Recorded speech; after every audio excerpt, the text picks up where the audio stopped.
आज हम जो वैकेंसी देखने वाले वो सेंट्रल गवर्नमेंट की वैकेंसी है। So it will be better if I explain it in Hindi, क्योंकि जो महाराष्ट्र के कैंडिडेट नहीं है, so everyone can understand, so that's why it will be better. तो जो भी सेंट्रल गवर्नमेंट की वैकेंसीज होगी तो कोशिश करूँगा हिंदी में एक्सप्लेन करने की। तो ये वैकेंसी है एम्स गोरखपुर की, ठीक है। एम्स गोरखपुर की वैकेंसी है ये। इसका पीडीएफ तो मैंने ग्रुप पे डाला था, लेकिन टाइम नहीं मिला था वीडियो बनाने के लिए, तो आज उसका एक डिटेल वीडियो बना रहा हूँ।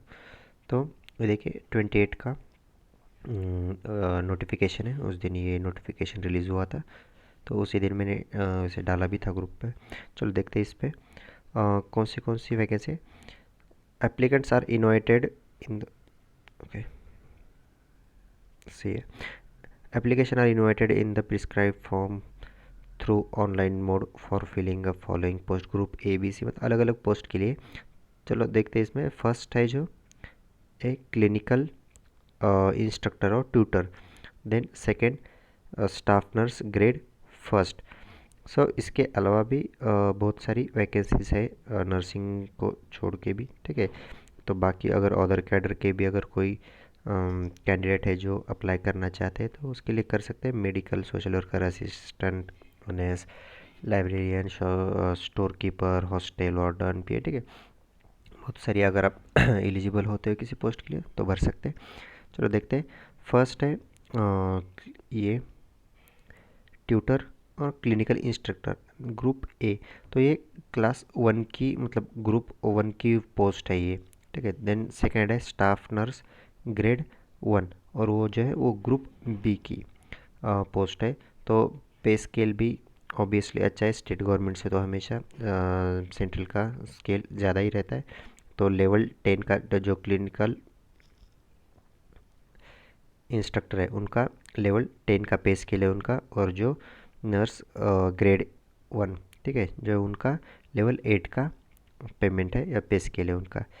तो इसके लिए देखते हैं फर्स्ट क्या लगेगा। जो फर्स्ट पोस्ट है अपनी ट्यूटर और क्लिनिकल इंस्ट्रक्टर की, उसमें देखिए नीचे ये पे स्केल दिया है level 10 as per 7 CPC। Education qualification क्या है उसके लिए? BSc nursing degree from recognised institute और registered nurse midwife with sister tutor diploma, ठीक है। मतलब BSc होना चाहिए। मेन आपकी एजुकेशन क्वालिफिकेशन में फर्स्ट क्या चाहिए? डिग्री आपकी BSc होनी चाहिए। देन एक्सपीरियंस, इसमें एक्सपीरियंस कंपलसरी है, 3 year experience in teaching institute. तो आपको 3 साल का टीचिंग का एक्सपीरियंस चाहिए कंपलसरी। ओके, 3 ईयर्स का एक्सपीरियंस चाहिए टीचिंग का, तो आप अप्लाई कर सकते हैं इसके लिए। Experience 3 year experience in teaching institute. Then ये डिज़ायरेबल है, डिज़ायरेबल में मतलब कंपलसरी नहीं होता, लेकिन अगर आपके पास है तो it will better. Masters of nursing मतलब MSc degree from recognised institute, then register nurse वो तो चाहिए। चलो उसके बाद 3 year experience in teaching institute after obtaining master degree और PhD MPhil independence published work in international और नेशनल जर्नल, ठीक है। तो मेन क्या है इसमें, बाकी इसमें बाकी का इतना इंपॉर्टेंट है। मेन है एक तो डिग्री चाहिए और 3 ईयर का टीचिंग का एक्सपीरियंस चाहिए, ठीक है। टीचिंग का एक्सपीरियंस चाहिए क्योंकि ये पोस्ट ही ट्यूटर और क्लिनिकल ट्यूटर, या उसी को क्या बोलते हैं, क्लिनिकल इंस्ट्रक्टर, उसकी इसके लिए टीचिंग का एक्सपीरियंस चाहिए आपको। क्लिनिकल एक्सपीरियंस नहीं चलेगा, आपको टीचिंग का एक्सपीरियंस चाहिए। देन इसकी वैकेंसी देखते हैं कितने। जो एज लिमिट है वो 50 ईयर्स। देन इसका ओके, इसके बाद वैकेंसीज देखते हैं कितना वैकेंसी है। टोटल 15 वैकेंसी है इसमें, 15, उसमें से अनरिजर्व्ड 8, EWS 1, OBC 3, ST 1 और SC 2 है। और इंक्लूड PWD, मतलब जो PWD कैंडिडेट है उनके लिए भी एक रिजर्व है। और वो एग्ज़ाम CBT मतलब कंप्यूटर बेस्ड, ठीक है। जो CBT एग्ज़ाम मतलब ऑनलाइन एग्ज़ाम होगा, ठीक है, वो CBT लिखा है, तो उसे शॉर्ट में CBT बोलते हैं। तो नेक्स्ट ये है फर्स्ट जो पोस्ट थी ट्यूटर और क्लिनिकल इंस्ट्रक्टर की। नेक्स्ट है जो स्टाफ नर्स ग्रेड ए, जो नर्स का पोस्ट है उसके लिए देखो ये पे स्केल लेवल 8 का है, 7 CPC, ठीक है, ये सामने स्केल दिया हुआ है। तो उसके लिए इसेंशियल जो कंपलसरी लगेगा, मैंडेटरी है, वो क्या है? First, BSc nursing 4 year course from a recognised institute और यूनिवर्सिटी, बीएससी होना चाहिए। और आपका बीएससी पोस्ट सर्टिफिकेट मतलब पोस्ट बीएससी और equivalent such as BSc nursing post basic 2 year course from recognised institute, मतलब या तो बीएससी या आपका पीबी पोस्ट बीएससी, दोनों में से एक चाहिए। देन नेक्स्ट देखते हैं एक्सपीरियंस। इसमें एक्सपीरियंस का लिखा है 3 year experience as staff nurse grade 2, आपको 3 साल का एक्सपीरियंस चाहिए, ये भी कंपलसरी है। 3 साल का 3 ईयर का आपको एक्सपीरियंस चाहिए, लेकिन वो भी कौन सा? स्टाफ नर्स ग्रेड सेकंड का, ठीक है, जो सेकंड ग्रेड का है वो एक्सपीरियंस चाहिए, मिनिमम 3 ईयर का। ले उसके आगे देखते हैं इन minimum 100 bedded hospital health care institute, लेकिन वो भी किसी छोटे मोटे हॉस्पिटल का नहीं, मिनिमम 100 बेडेड, आपको कम से कम 100 बेडेड हॉस्पिटल होना चाहिए, उसमें आपको 3 ईयर्स का एक्सपीरियंस चाहिए, 3 ईयर एक्सपीरियंस चाहिए। Then next desirable. डिज़ायरेबल का ability to use computer, hands on experience in office application, spreadsheets and presentation, ठीक है, कंप्यूटर आना चाहिए, लेकिन वो डिज़ायरेबल है, वो मैंडेटरी नहीं है, वो नहीं रहेगा तो चलेगा, उसका कुछ नहीं, वो बस आना चाहिए, कंप्यूटर आना चाहिए, ऐसा लिखा है, उसका कुछ इंपॉर्टेंट नहीं है इतना। मेन यही है, बीएससी या पोस्ट बीएससी, दोनों में से एक चाहिए, और उसके बाद एक्सपीरियंस कितना चाहिए? 3 ईयर्स का, मिनिमम 100 बेड हॉस्पिटल ग्रेड 2 का, ठीक है। देन उसमें ये ईयर्स लिखा है, age criteria. Then total post 57 है, उसमें से 57 में से जो अनरिजर्व है वो 25 है, ओबीसी 15, ईडब्ल्यूएस 5, एससी 8, एसटी 4। इसका भी सीबीटी कंप्यूटर बेस एग्जाम होगा। इसमें पीडब्ल्यूडी के लिए कितने 3 वैकेंसी रिजर्व्ड है। ओके, उसके बाद ये हो गया अपना स्टाफ नर्स ग्रेड 1 का। उसके बाद मेडिकल सोशल वर्कर, जो अगर बाकी कोई और कैंडिडेट देख रहा है इसे, जो इसमें बैठ सकता है, जो आपकी क्वालिफ़िकेशन देख लीजिए, अगर इसमें बैठ सकता है तो आप अप्लाई कर सकते हैं, ठीक है। ये अदर पोस्ट का एजुकेशन क्वालिफ़िकेशन दिया हुआ है यहाँ पे। देन नेक्स्ट क्लॉज में क्या दे? डाउनलोड ऑफ हॉल टिकट या कॉल लेटर, ठीक है, candidate will have visit the, ये उसका ऑफिशियल वेबसाइट है एम्स गोरखपुर का, तो आपको उस साइट पे चेक करते रहना जब हॉल टिकट आएगा, ठीक है। ये इंस्ट्रक्शन बस दिए वाले उसमें वही है कि साइट चेक करते रहो, आपको साइट पे हॉल टिकट मिल जाएगा। देन आइडेंटिटी वेरिफिकेशन, जस्ट ये कॉमन इंस्ट्रक्शन है, candidate reporting late, identity verification, ID proof होना चाहिए, ठीक है। नेक्स्ट देखते हैं सेंटर क्लॉज। सेंटर रिलेटेड क्या लिखा है कि examination centre,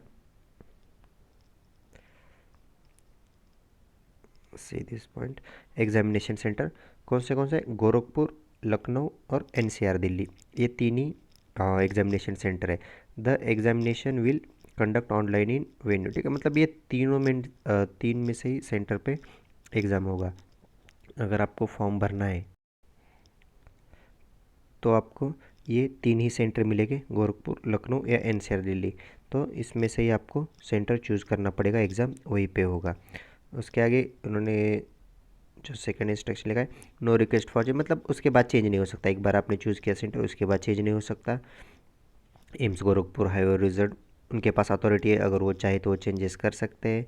next point, AIIMS Gorakhpur also reserve right to allot candidate in any other centre other than one, मतलब उनके पास ये अथॉरिटी है कि वो एग्ज़ाम सेंटर कुछ कैंसिल भी कर सकते हैं या फिर चेंज भी कर सकते हैं, वो कॉमन इंस्ट्रक्शन है, वो हर इसमें वैसा ही रहता है, मतलब उनके पास अथॉरिटी वही बताना चाहते हैं। Next, candidate will appear for examination at the examination centre in his own risk, खुद के रिस्क पे, ठीक है। उनके अगर आपको कुछ इंजरी होता है या आपका कुछ लॉस होता है, ठीक है, तो उनका कोई रिस्पॉन्सिबिलिटी नहीं है।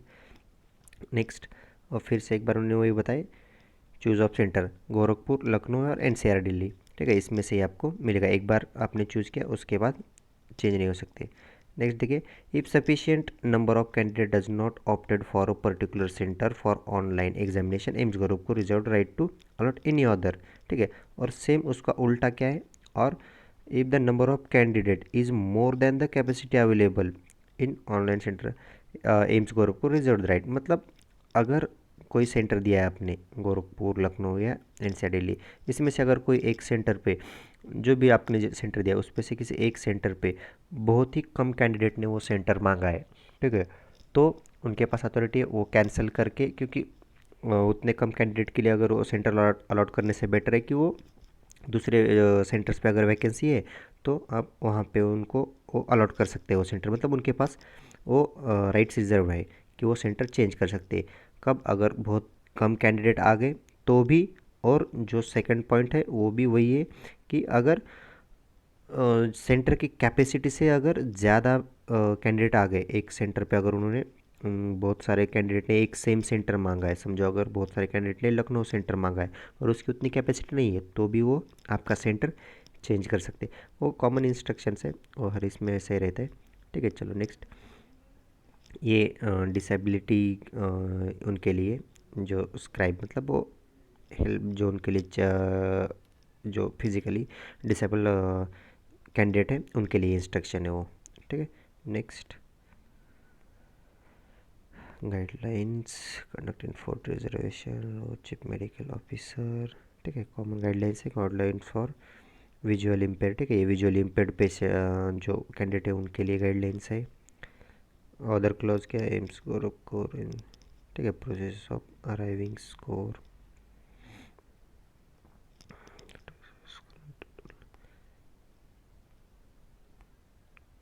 ठीक है, हाउ टू अप्लाई ये। नेक्स्ट, डिटेल गाइडलाइंस, उसमें चलो फर्स्ट क्या है, आपको स्कैन, ईयर आपको क्या क्या लगेगा इसमें फॉर्म अप्लाई करने लिए, आपका फ़ोटोग्राफ, सिग्नेचर, लेफ्ट हैंड का जो आपका थंब है उसका प्रिंट लगेगा, डिक्लेरेशन रखेगा, ठीक है। इसमें देखिए signature of signature in capital letter will not be accepted, ठीक है, आपका सिग्नेचर लगेगा। उसमें देखिए जो मोस्टली जो फॉर्म्स में ये ज़्यादातर कोई मांगता नहीं, लेकिन ये इन्होंने एम्स गोरखपुर में मांगा है कि हैंड रिटन डिक्लेरेशन मांगा है। उसमें आपको एक वाइट पेपर पे हैंड रिटन डिक्लेरेशन देना पड़ेगा। सिग्नेचर, फोटोग्राफ, ये देखिए, a hand written declaration on a paper, on a white paper with black ink, ठीक है, टेक्स्ट गिवन बिलो, तो उस पर क्या लिखना है आपको, जो टेक्स्ट जो नीचे दिया है, मतलब कहाँ पे, ये वाला आई, ये जो फिल इन द ब्लैंक है वहाँ पे आपका नाम लिखना है, name of the candidate. Hereby declare that all the information submitted by me in the application form is correct, true and valid. I will present my supporting documents as and when required. ये declaration आपको बस एक paper पे लिखना है, white paper पे, और वो आपको डॉक्यूमेंट्स पे अपलोड करना है। नेक्स्ट, अबव मेंशन की बाकी प्रोसेस सेम है। नेक्स्ट, एप्लीकेशन रिजर्वेशन, ये वही साइट है एम्स गोरखपुर का, उस पर जाके आप अप्लाई सेक्शन में जाके उसको अप्लाई कर सकते हैं इस पोस्ट के लिए, आप जो भी पोस्ट के लिए एलिजिबल हो। नेक्स्ट, पेमेंट फीस, ठीक है, जो फीस कितना है उसका देख लेते हैं। फॉर अनरिजर्व्ड ओबीसी कैंडिडेट, जो अनरिजर्व्ड है उनके लिए और ओबीसी कैंडिडेट के लिए, तो फीस पड़ेगा 1770 रुपीज़। वैसे तो 1500 है, प्लस जीएसटी लगा के वो 1770 तक जाएगा। तो ये अनरिजर्व्ड कैंडिडेट और ओबीसी कैंडिडेट के लिए। जो एससी, एसटी, ईडब्ल्यूएस कैंडिडेट है उनके लिए 1416 है। वैसे उनका फ़ीस कितना है, 1200, लेकिन जीएसटी प्लस जीएसटी लगा के वो उतना हो जाएगा। लेकिन उसके बाद पर्सन विथ डिसेबिलिटी, ठीक है, ये कॉमन रहता है यार सेंट्रल एग्ज़ाम में, अगर जो पीडब्ल्यूडी कैंडिडेट्स है उनके लिए फ़ीस नहीं रहता, तो वही सेम है, उनको कोई फ़ीस नहीं है, ठीक है। Application limited shall not be refunded. बाकी कॉमन इंस्ट्रक्शन, एक बार आपने पे कर दिया तो आपको वापस नहीं मिलेगा, वही कॉमन। नेक्स्ट, स्कैनिंग डॉक्यूमेंट के लिए कुछ इंस्ट्रक्शन दिए, ठीक है, साइज़ उनका, लेंथ कितना सेंटीमीटर, हाइट, विड्थ, ठीक है, डायमेंशन उसका कितना पिक्सल में, जी कौन से फॉर्मेट में चाहिए, बस वही दिया हुआ है, कॉमन इंस्ट्रक्शन है ये। जो आप डॉक्यूमेंट अपलोड करेंगे उस टाइम पे आपको पता चलेगा उसका साइज़ कौन सा चाहिए हो। फिर भी अगर देखना चाहते हैं यहाँ पे दिया हुआ है फ़ोटो का साइज़ क्या रहना चाहिए, साइन का, उसके रिगार्डिंग दिया हुआ है।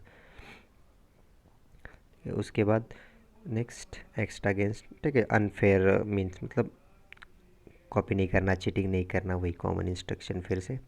एप्लीकेशन प्रोसेस, इसमें देखो कट ऑफ डेट क्या है, 21/11/2023, मतलब 21 नवंबर तक आपको ये सब फिलअप करना है form online. Education qualification certificate, experience certificate, ठीक है, एक्सपीरियंस और एजुकेशन क्वालिफिकेशन रिलेटेड इंस्ट्रक्शन दिया है। उसके बाद SC ST OBC PWT certificate, जो आपका कैटेगरी का सर्टिफिकेट है, उसके रिगार्डिंग इंस्ट्रक्शन है। जो आपका सर्टिफिकेट है वो कौन से मतलब फॉर्मेट में चाहिए या फिर कौन सा रूल्स वगैरह वो वहाँ पे दिया हुआ है। ये PWD कैंडिडेट्स के लिए, EWS कैंडिडेट के लिए। नेक्स्ट, ये नो ऑब्जेक्शन सर्टिफिकेट। ये नो ऑब्जेक्शन सर्टिफिकेट किन के लिए रहता है? जो गवर्नमेंट एम्प्लॉय उनके लिए, ठीक है, जो गवर्नमेंट में। No objection certificate from the present employers in case of candidate working in government semi और, ठीक है, कौन सी गवर्नमेंट एंटरप्राइज, इन शॉर्ट वही जो गवर्नमेंट एम्प्लॉयज है उनके लिए NOC लगता है, तो उनके लिए। Then maximum age limit and age relaxation, age relaxation related नीचे ये कॉलम भी दिया हुआ है, उसमें टेबल में दिया हुआ है कि SC ST के लिए कितना एज रिलैक्सेशन, OBC के लिए कितना, PWD के लिए कितना, एक्स सर्विसमैन कितना है। ये कौन से पोस्ट के लिए है? ये ये अपना एक कैटेगरी वाइज दिया हुआ है कितना कितना एज रिलैक्सेशन है। देन उसके बाद जो ये B&C की, ग्रुप B&C की जो पोस्ट है उसके लिए फिर से ex serviceman OBC, ex serviceman SC ST के लिए कितना है। देन जो सेंट्रल गवर्नमेंट या सिविलियन एम्प्लॉयज़ है और ग्रुप B पोस्ट के लिए, उनके लिए एज रिलैक्सेशन कितना है, 5 ईयर्स 8+, ठीक है, ये यहाँ पे उनके लिए इंस्ट्रक्शन दिया हुआ है। ये पूरा टेबल जो पूरा एज रिलैक्सेशन का है कि आपको फॉर्म भरने का एज रिलैक्सेशन कहाँ तक मिल सकता है उसके लिए। देन रिजर्वेशन रिलेटेड कुछ इंस्ट्रक्शन है। ये NOC अभी मैंने बताया, NOC किसको लगता है? जो गवर्नमेंट एम्प्लॉय उनके लिए। देन ओके, बस इतना ही है। तो ये इतना वैकेंसी है अपना एम्स गोरखपुर का। नर्सिंग रिलेटेड अगर बताया जाए तो ये ट्यूटर, क्लिनिकल इंस्ट्रक्टर और ये स्टाफ नर्स ग्रेड फर्स्ट, ये 2 वैकेंसी है। तो जो इसमें एलिजिबल है तो फॉर्म भर सकते हैं, लेकिन सेंटर का एक बार देख लो।